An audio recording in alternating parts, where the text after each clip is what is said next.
Bom, dando continuidade ao nosso assunto, agora que nós vimos algumas questões gerais, relembramos um pouco aí da parte estrutural do tecido adiposo, vemos algumas informações complementares, nós falaremos agora especificamente de fatores que afetam ou interferem nesse tecido adiposo. Então, nós vamos para o nosso quadro, para que a gente possa falar aí do gasto energético, né? Um dos principais fatores que afetam o tecido adiposo.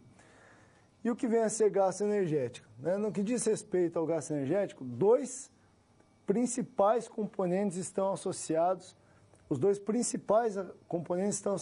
ao atendimento das necessidades orgânicas em estado de repouso, ou seja, o meu gasto calórico em repouso, a minha taxa metabólica e as solicitações energéticas em situação de trabalho muscular. Então, esses são os dois principais fatores ou componentes que afetam o gasto energético.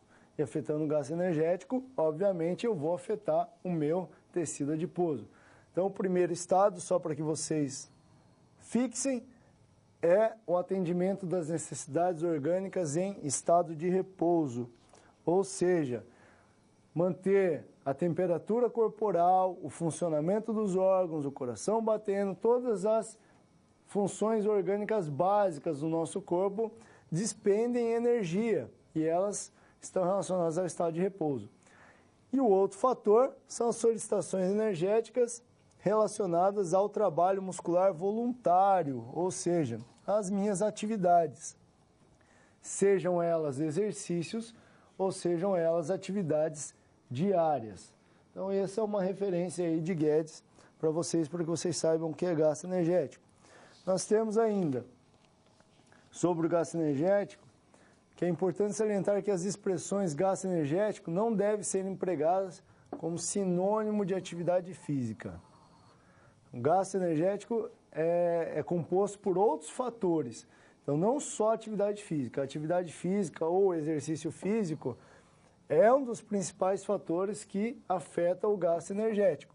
Mas a gente precisa entender que existem outros também e que correspondem a valores consideráveis que influenciam de forma considerável. Então, outros fatores que influenciam aí o gasto energético, que a gente pode comentar aqui com vocês, seriam o efeito térmico dos alimentos, a termogênese facultativa e a taxa metabólica. Então, nós vamos tratar mais especificamente desses dois, para que depois a gente possa entrar na taxa metabólica que sofre influência do exercício. Então, o que vem a ser efeito térmico dos alimentos?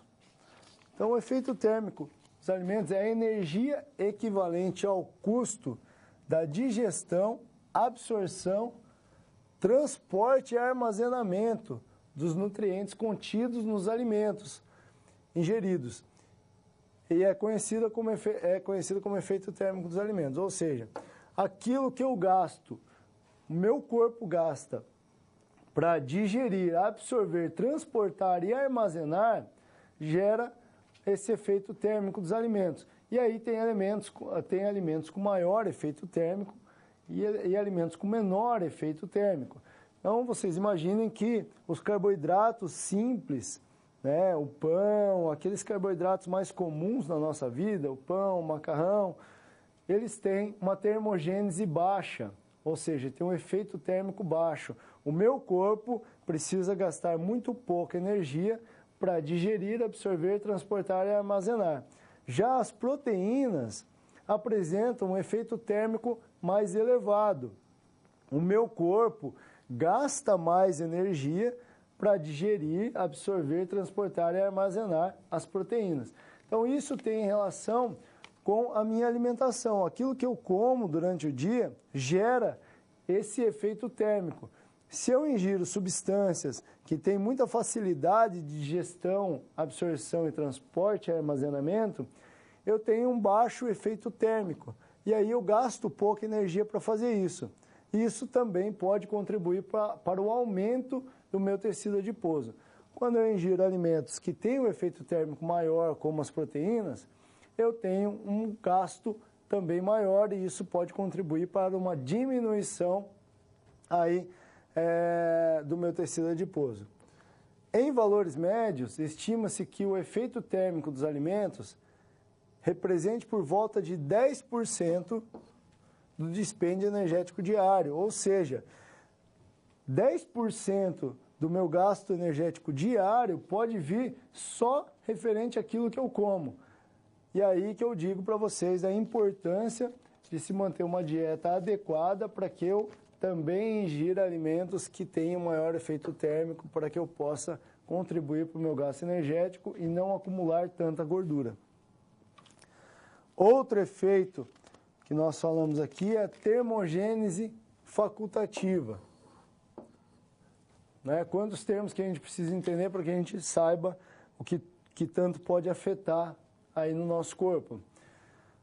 Termogênese facultativa compreende a troca de energia induzida por processos adaptativos de origem metabólica diante de alterações extremas nas condições ambientais, sobretudo temperatura e estresse emocional. Ou seja, em condições ambientais extremas, muito frio, por exemplo, eu tenho uma termogênese mais alta, eu tenho um gasto energético mais alto para manter a temperatura. Estresse emocional também provoca aceleração de batimentos cardíacos, também provoca contração muscular, a rigidez muscular, e isso também eleva o gasto calórico. Especula-se que a termogênese facultativa represente menos de 10% do gasto energético diário, mas também pode chegar a 10%. Então, são gastos consideráveis que nós precisamos saber. Poxa, aí vocês vão me perguntar, poxa, qual a importância disso, professor, em relação à escola, ao ambiente escolar? A gente precisa analisar os nossos alunos, entender o nosso corpo como um todo. Se a gente sabe que o nosso aluninho está acumulando ali um tecido adiposo, está acumulando gordura, está com tecido adiposo muito desenvolvido, vamos dizer assim, a gente precisa entender, saber quais são os caminhos fisiológicos que levaram a isso ou quais são os caminhos fisiológicos que nós podemos adotar para solucionar esse problema. Então, às vezes, a ingesta de alimentos que tem baixa termogênese, junto com uma rotina inadequada de exercícios físicos, pode promover esse aumento do tecido adiposo. E aí a gente precisa considerar cada uma das variáveis. A gente vai ver que tem algumas variáveis que contribuem mais, que são as que nós podemos intervir, mas nós precisamos saber que outras também existem. A gente vai intervir menos nessa questão nutricional ou não vai intervir. A gente também não vai intervir nessa questão da termogênese facultativa, mas a gente precisa saber que elas existem, saber o seu impacto para que a gente possa entender a outra parte, a parte que nós vamos intervir, tá certo? Voltamos lá para o nosso quadro, para que a gente possa dar continuidade. E aí nós temos o gasto energético basal, que é referente justamente à taxa metabólica basal. O gasto energético ou dispêndio energético relacionado ao metabolismo basal se refere à energia necessária para a manutenção da temperatura do corpo em estado de repouso e dos sistemas integrados associados às funções orgânicas básicas e essenciais. Como eu falei, a respiração, o coração batendo, a circulação sanguínea, enfim, todas as funções do nosso corpo, os órgãos funcionando plenamente. Esse gasto energético basal pode representar de 50% a 70% do dispêndio energético diário. Olha só quanto de influência o gasto energético basal ou sua taxa metabólica pode influenciar. E aqui a gente efetivamente pode intervir. É importante que a gente entenda isso para que a gente saiba aonde a gente precisa mudar. Então, se isso pode contribuir de 50% a 70%, no caso, 50% se for uma pessoa muito ativa, porque o restante vai vir da atividade física, ou se for uma pessoa pouco ativa, 70%, quando a gente fala de aumento de gasto energético para que haja um menor acúmulo de gordura, nós precisamos considerar aí o gasto energético basal, ou seja, a gente precisa considerar o estado de repouso, ou seja ainda, nós precisamos considerar o hábito de vida dessa pessoa. Porque se ela não modifica o hábito de vida, se ela não modifica a sua condição de repouso ou a condição, né, fora do exercício físico, nós temos pouca possibilidade de interferência aqui. E isso começa justamente no ambiente escolar, onde a gente precisa ensinar que as pessoas precisam ser mais ativas e explicar aos nossos alunos o porquê de ser mais ativo. Nós temos aqui ainda algumas equações para a predição da taxa metabólica basal. Então, como eu falei para vocês, né, o metabolismo basal está relacionado aí à taxa metabólica basal, que é a taxa de dispêndio energético do nosso corpo para manter as funções vitais. Equações para a predição da taxa metabólica basal preconizadas pela Organização Mundial da Saúde. Então, nós temos aqui no nosso quadro algumas dessas equações. Eu vou explicar basicamente aqui para vocês como a gente pode utilizar isso no nosso ambiente escolar. Primeiramente, a gente identifica que as fórmulas são separadas por gênero, moças e rapazes. E elas são específicas para cada faixa etária. Então, nós temos aqui, para moças, para uma faixa etária menor de 3 anos, a fórmula para o cálculo da taxa metabólica basal em quilocalorias por dia é essa fórmula aqui, e ela apresenta um R de 0,97. Aí eu falo para vocês, o que é esse R? Esse R, representa um fator de correlação. O que é correlação? Correlação é a comparação do resultado que essa fórmula pode dar em relação a outro método mais direto, a outro método mais específico que pode calcular também esse dispêndio energético.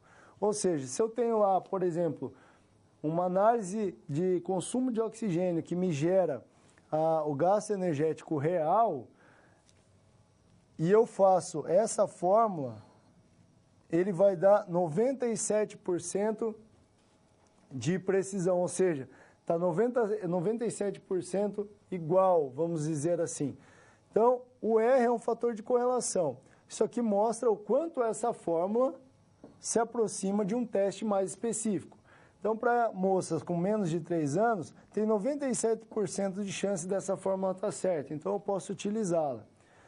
Para a grande população nossa, moças de 3 a 18 anos, aí, envolvendo a faixa etária escolar aí de 7 a 18 anos, 7 a 17, nós temos aí variando de 85% a 75%. Então, nós temos mais de 75% de chance de utilizar essas fórmulas com um certo êxito. E aí, bastaria utilizar essa fórmula como ela está escrita aqui, 22,5 vezes o peso corporal, mais 499, e eu teria quantas quilocalorias por dia, aproximadamente, essa pessoa gastaria. E aí, só para a gente esmiuçar um pouquinho mais essa tabela, a gente tem ali o DP. DP é desvio padrão. É o quanto oscila essa medida, para mais ou para menos. Então, essa primeira medida ela tem um desvio padrão de 61, ou seja, ela vai dar um resultado e precisa ser considerado mais ou menos 61 quilocalorias. Essa daqui, desvio padrão de 117, ou seja, mais ou menos 117 quilocalorias. A mesma coisa vale para rapazes, e a gente pode ver que nós temos índices aí em idade escolar até um pouco melhores que as meninas, né? De 86% a 90%, vamos dizer assim, de eficiência dessa fórmula. Então, essa é uma das formas de vocês calcularem a taxa metabólica.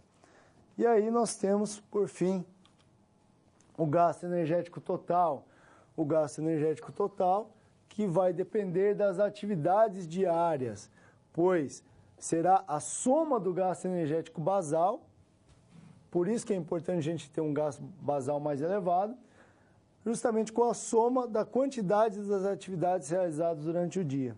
E aí entra a nossa aula de educação física. Então, as alterações que a nossa aula promove nos nossos alunos são desde a alteração na taxa metabólica basal em resposta ao exercício físico, como também o aumento do gasto energético oriundo do exercício físico. Então, dessa forma, nós contemplamos aí o gasto energético total e esses são fatores que interferem diretamente no nosso tecido adiposo.